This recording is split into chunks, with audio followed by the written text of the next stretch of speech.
Hello guys, luto serye na naman ng inyong Inday. Gagawa tayo ng sister wok. So ayan, nagsutay na tayo ng ating karning manok. At yung patatas na ilalagay natin is nalagay na fry na natin.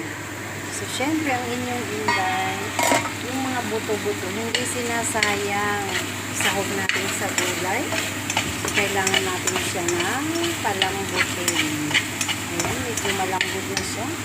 So, ilagay na natin yung pang-ricados niya. Okay.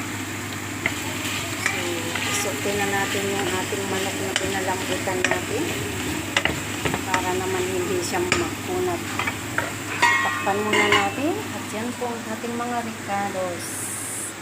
Ayan ang ating gulay. Ngayon, makagulay tayo ng sari-sari at ito naman yung panlagay sa sister wok.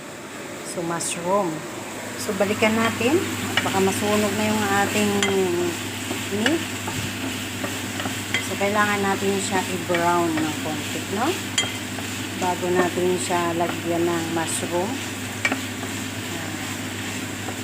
Para hindi siya dry, ganyan siya.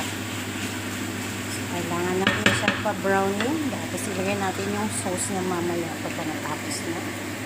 So, yan ang bisibisihan natin ngayon guys. Ang inyong Inday. Ayan, medyo kalat ang aking bahay, ang aking kusina kasi nagluluto tayo. So, bye-bye guys. God bless all.